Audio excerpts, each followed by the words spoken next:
Hey there, it's another beautiful day. Let's watch some stuff.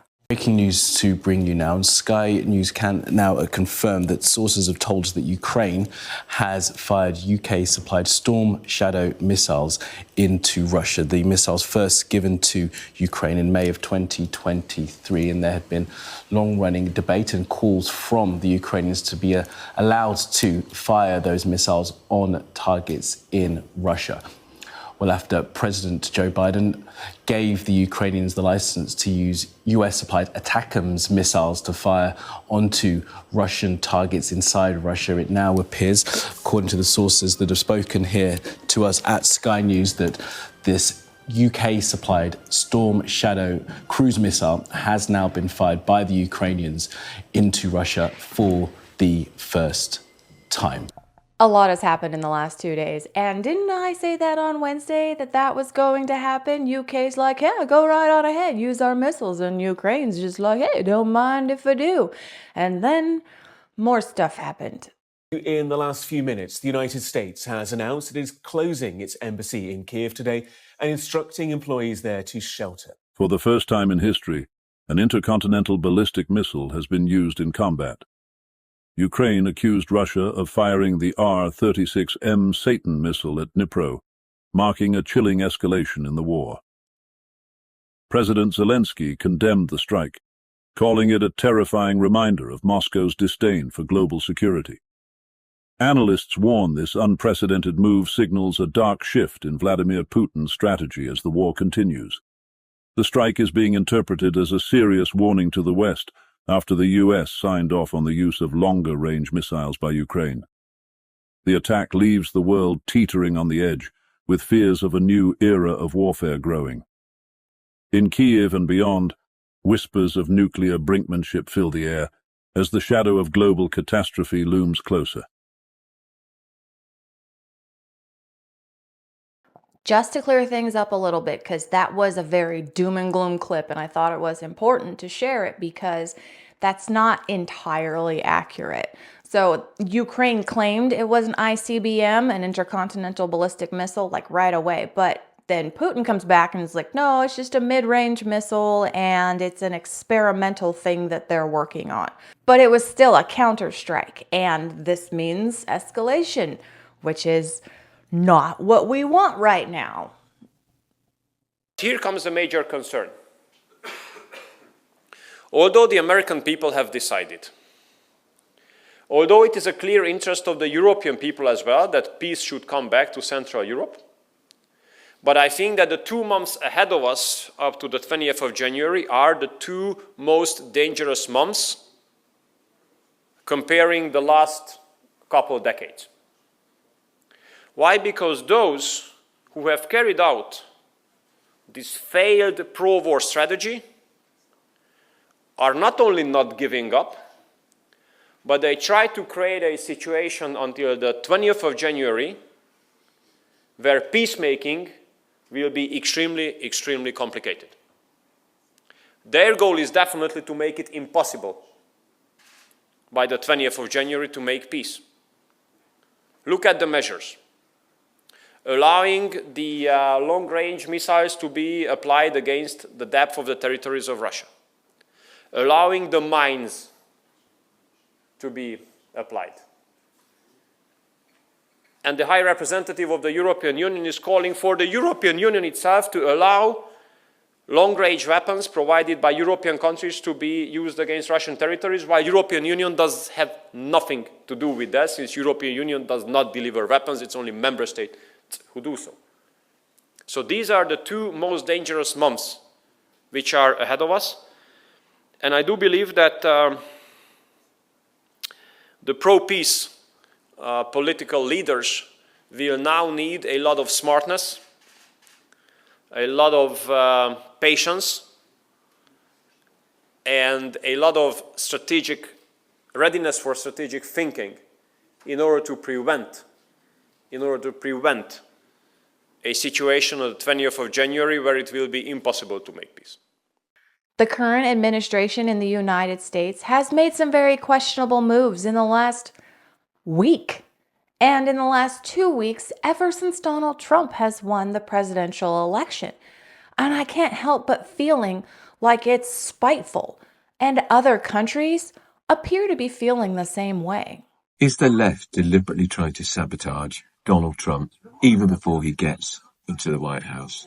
You may think I'm peddling mad conspiracy theories, but do listen to what I've got to say, because I think there is a plot afoot to try to undermine President-elect Trump even before he's inaugurated at the end of January.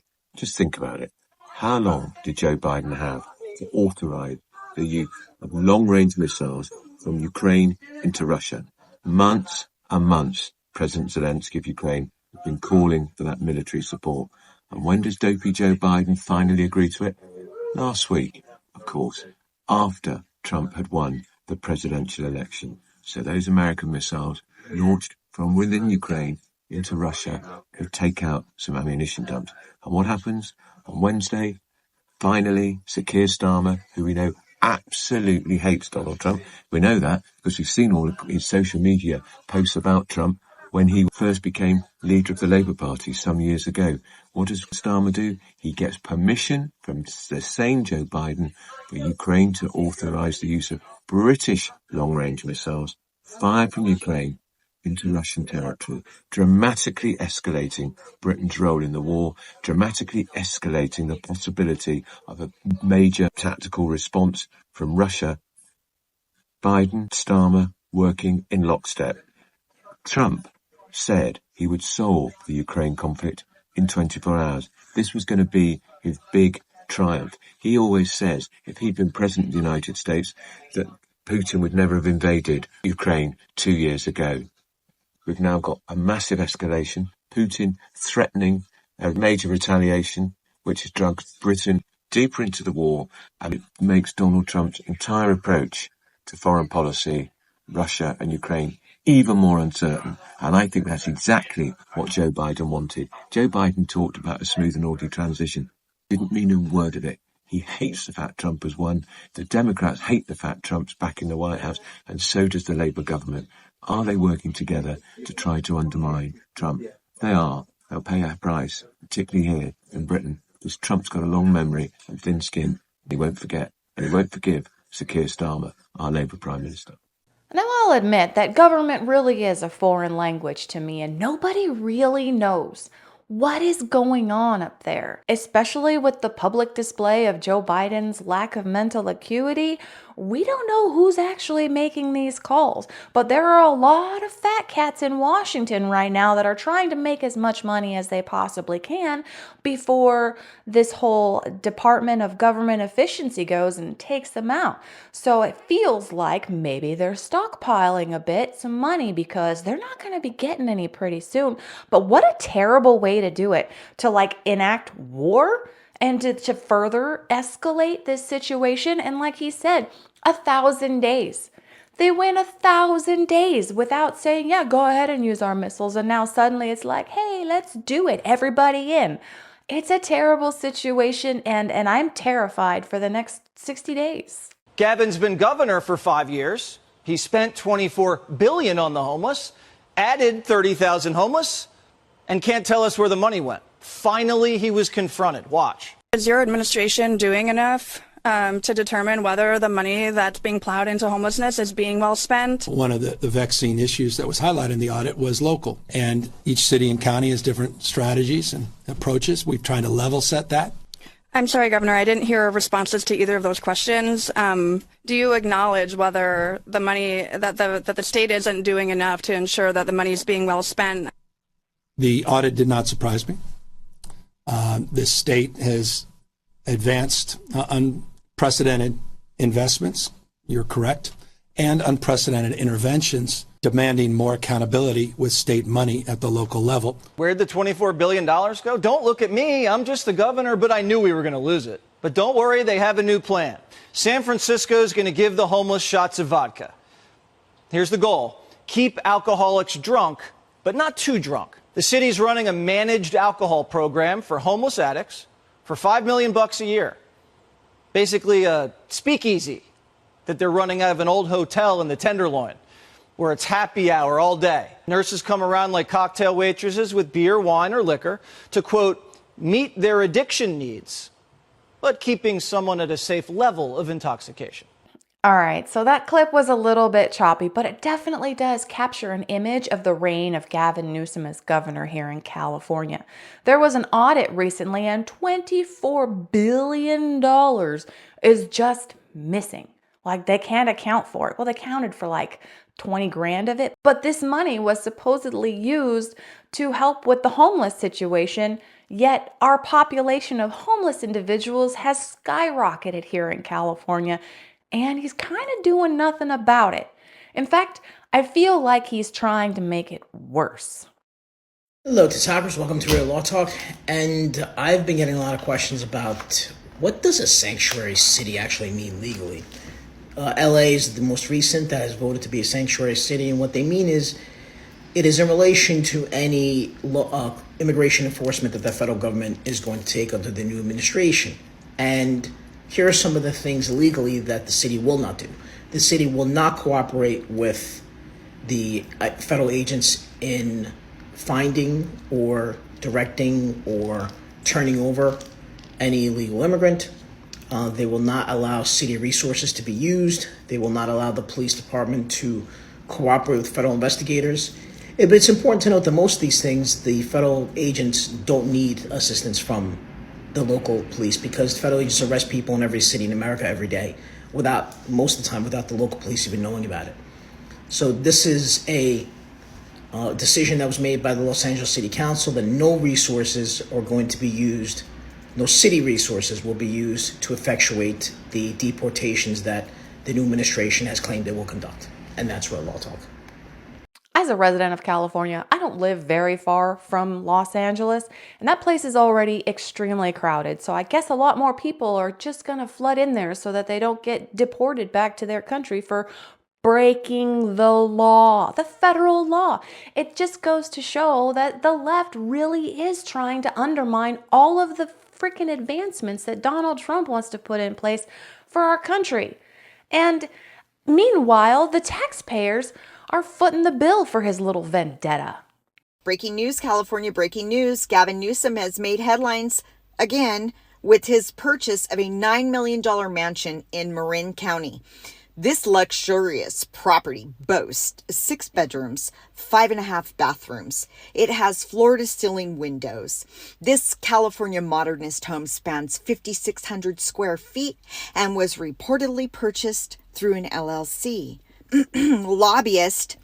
This is the same Gavin Newsom who I think he makes like $214,000 a year. I'm gonna post it right, or put a picture right here for you. This is the same Gavin Newsom who misplaced $20 billion to, tackle the homeless crisis here in California.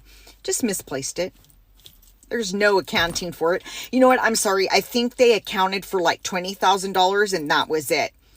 Make it make sense. How is he still in power? I think we've recalled him twice, but yet he's still here. Let's get in them comments, y'all. I don't even have to add to that. She summed it up pretty well. Here's an interesting perspective to the Matt Gaetz accusations and allegations. The bottom line: they want Matt Gaetz out of the Attorney General position.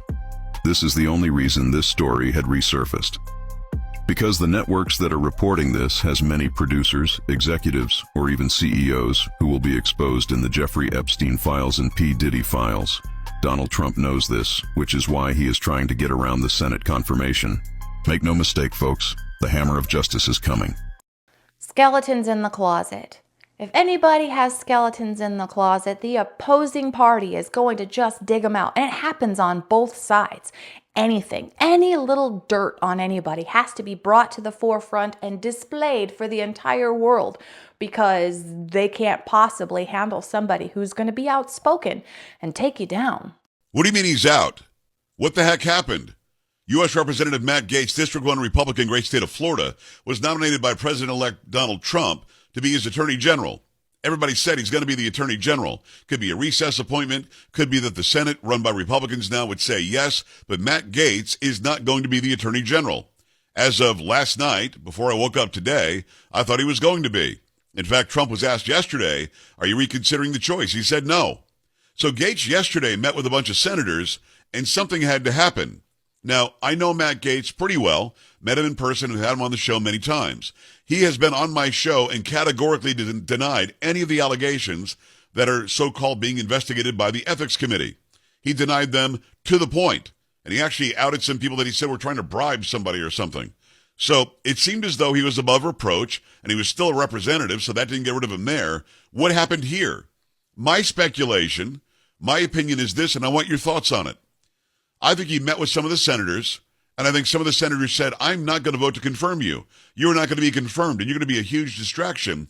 So he therefore dropped out. In fact, he said on his X, I had excellent meetings with senators yesterday. I appreciate their thoughtful feedback and the incredible support of so many. While the momentum was strong, it is clear that my confirmation was unfairly becoming a distraction to the critical work of the Trump-Vance transition. There's no time to waste on a needlessly protracted Washington scuffle. So Matt Gaetz is out. You speculate. You tell me your opinion. Why is he not going to be the Attorney General? Make sure you follow, make sure you like, make sure that you share this. Come on! I think that's a fair point. I think a lot of senators were like, oh, we're not going to confirm you. And here's why. So one of the committees where people have a lot of information is the Appropriations Committee, because they can view almost any vector of government funding.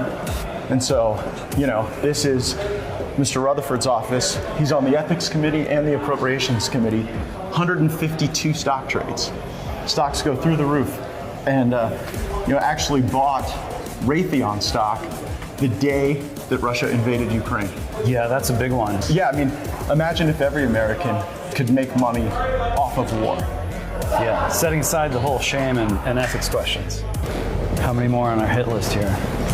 There are a few more. I wish there were fewer on the hit list. I wish we could only stop at one or two offices, but as it turns out, energy is a sector that sees a lot of congressional stock trading. Sure. And we have members who are on the Energy Subcommittee of Appropriations, like Michael Guest, chairman of the Ethics Committee, and he's traded somewhere between tens and hundreds of thousands of dollars in energy stocks.